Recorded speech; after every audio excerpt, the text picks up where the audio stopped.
Hello दोस्तों, मैं सौरभ आप सभी का स्वागत करते हैं अपने इस यूट्यूब चैनल एसएससी माहौल पे। तो दोस्तों, एसएससी सीजीएल का रिजल्ट जब से आया है तब से आपको कुछ ना कुछ स्कैम की तरह नज़र दिख रहा है। जैसे कि आपकी आंसर की जो रिजल्ट की जो लिस्ट थी उसमें सीरियल वाइज बच्चे का सिलेक्ट होना। उसके बाद में आपके एक ऐसे कैंडिडेट का जिनका एज 30 ईयर हो चुका है और वो सिर्फ जेएसओ के लिए एलिजिबल थे, उनका लिस्ट 3 में होना। तो ये सारी चीज़ें जो हैं मतलब किसी शिफ्ट में मैक्सिमम, मतलब सेम शिफ्ट में किसी कैंडिडेट के मैक्सिमम नॉर्मलाइजेशन करना, किसी के मिनिमम नॉर्मलाइजेशन करना, तो ये सारा चीज़ जो है स्कैम की तरफ इशारा करता है। और फिर अभी जब आपकी फाइनल आंसर की आउट हुई है तो उसमें भी स्कैम आपको नज़र आ रहा है। ये एसएससी कब सुधरेगी पता नहीं, इसको लेकर जो है पहले भी चीज़ें चल चुकी हैं, बट एसएससी अपनी जो मिस्टेक्स है उसको ठीक करती नहीं है। तो हाल फिलहाल एसएससी सीजीएल 2024 में क्या क्वेश्चन मतलब फाइनल आंसर की में चेंजिंग हुआ है वो मैं आपको बताने वाला हूँ। तो चैनल पे पहली बार हो गए तो चैनल को जरूर सब्सक्राइब कर लेना। वीडियो अच्छी लगे तो लाइक और शेयर करना ना भूलना। देखो, ये जो चीज़ें आ रही हैं इससे ये अब डर लग रहा है कि मेंस में क्या ही होगा। चाहे आप कितने भी नंबर लाओ, आप ये अपने आप को सेफ नहीं मान सकते कि आप बिल्कुल ही सेफ हो, क्योंकि जो आप नंबर लाओगे वो टेंटेटिव आंसर की होगी और टेंटेटिव आंसर की में आपके मार्क्स अच्छे दिखेंगे, आपको लगेगा कि हम सिलेक्ट हो जाएंगे और फाइनल में मार्क्स आपके ऐसे डिक्रीज होंगे जैसे कि आप समझ नहीं पाओगे कि हुआ क्या है। रिसेंटली में हमने 2023 देखा है, हमने CHSL 2023 देखा है, CGL 2023 देखा है। तो चीज़ें वही समझ में आ रही हैं कि आपकी मार्क्स कितना भी हो बट आप सिक्योर नहीं हो जब तक आपके पीडीएफ में नाम ना हो, क्योंकि जो मार्क्स देख के आप अपने आप को सिक्योर समझोगे एक्चुअल में वो मार्क्स तो होता ही नहीं है। चलो बात करते हैं अभी क्या करेंट इशू है उस पर।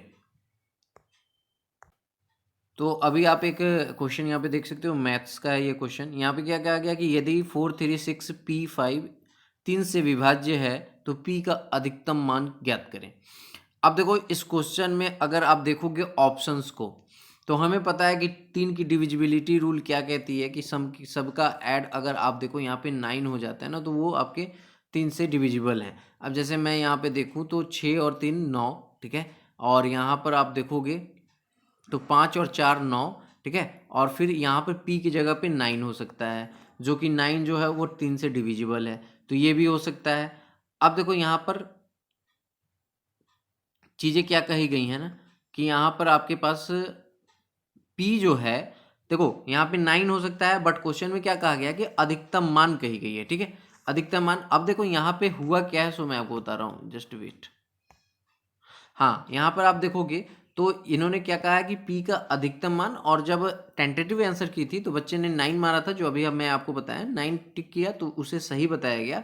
और इसके बाद खेल हुआ है जब आपकी फाइनल आंसर की आई है तो उसमें आप देख सकते हो कि ये आपकी जो चेंज होके क्या हो गया है, ये आपका हो गया है 12, ठीक है, 12 हो गया है। तो देखो अगर आप देखोगे ऑप्शंस के अकॉर्डिंग, तो ऑप्शंस के अकॉर्डिंग तो 12 ही है और 12 जो है वो 3 से डिविजिबल है। तो अधिकतम मान जो है वो 12 ही है जो 3 से डिविजिबल है according to option. But question क्या कहा गया था, पी के लिए कुछ यहाँ पे स्पेसिफिक चीज़ें नहीं मेंशन की गई थी कि पी एक सिंगल डिजिट है, पी एक डबल डिजिट है। तो यहाँ पर आप देख सकते हो कि हम यहाँ पर जैसे ही पी तो एक सिंगल डिजिट भी हो सकता है जिसमें 9 आता है। तो यही सोच के सभी कैंडिडेट ने अपनी आंसर टिक किए थे। बट यहाँ पर पी का जब कुछ यहाँ पे मेंशन ही नहीं है तो कैसे एसएससी 12 हो मान लिया।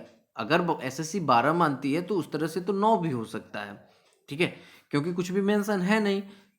ठीक है, चीज़ें समझ में आ रही है ना कि यहाँ डबल डिजिट में है ना ये 12, मतलब लार्जेस्ट वैल्यू पी की 12 आ रही है। अच्छा, हम यहाँ पर अगर 12 को रख कर देखें तो जस्ट 12 को भी रख के देखेंगे तो क्या होगा हमारे पास। अगर आप देखो तो 6 और 3 9, ठीक है, 5 4 9, 9 कट गया और सिर्फ 12 बचेगा। तो 12 2 1 3, यानी कि ये हमारा कट जाएगा 3 से। लेकिन वही मैं कह रहा हूँ कि ये जो आपकी डिजिट है, अब देखो यहाँ पे चीज़ें क्या है ना कि आपकी अगर क्वेश्चन में ये मेंशन रहता कि अगर आप देखोगे तो ये क्वेश्चन आप देखो बहुत ध्यान से, तो 4 3 यानी कि 1 2 3 4 5, यानी कि ये 5 डिजिट नंबर है अगर पी को लेकर चले तो। अगर यहाँ पे हम पी को 12 लेते हैं तो ये तो 6 डिजिट नंबर हो जाएगा। तो यही चीज़ें समझ में नहीं आ रही है कि आप फाइनल आंसर की में कुछ और आंसर दे देते हो, जबकि स्पेसिफिक चीज़ें नहीं है। आप इसमें पी के बारे में कुछ मेंशन ही नहीं किए हो कि पी एक डबल डिजिट होगा, ठीक है। यहाँ पर जो आपकी संख्या है वो आपकी 6 डिजिट है, यहाँ पे तो 5 डिजिट नज़र आ रही है। तो इसीलिए मैं कह रहा हूँ कि आप चाहे कितने भी मार्क्स ले आओ, आपने इसमें अब बहुत सारे बच्चे ऐसे हैं जिनके टेंटेटिव आंसर की में ये इनके मार्क्स मिले हुए थे। अब उनका क्या हुआ कि अब जब फाइनल आंसर की में कम हुए तो वो आउट ऑफ कट ऑफ हो गए।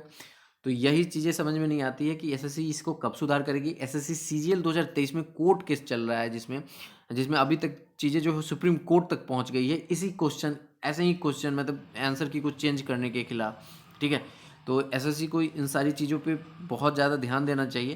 क्वेश्चन क्या है, कैसे रिप्रेजेंटेशन का आने का मतलब ये नहीं है कि हम उसमें चेंजिंग कर देंगे, देखेंगे कि चीज़ें क्या हैं, कैसे आ रही है। तो इस तरह से तो कोई भी सिक्योर नहीं हो पाएगा। और ऐसे चीज़ें जो आ रही है ना, इसमें हमें लगता है कि आपका मेंस चाहे कितने भी प्रिपरेशन कर लो, कोई भी मार्क्स ला लो, श्योर नहीं कह सकते कि आपका होगा ही होगा जो चीज़ें चल रही हैं।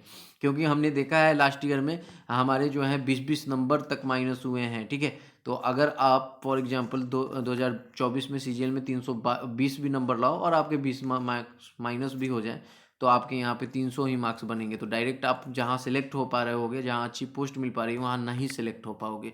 तो ये बहुत ही पेनफुल है और इस पे जो है ना सभी को आवाज़ उठानी चाहिए और एसएससी से चीज़ें क्लियरिटी के तौर पे मांगनी चाहिए कि क्या चीज़ें हो रही हैं। ये बहुत ही गलत है कि हम आंसर जो आप क्वेश्चन कुछ भी बनाओ उसके आंसर कुछ भी डाल दो, कभी आप ऑप्शंस ही चेंज कर दो, ये क्या चीज़ें चल रही हैं।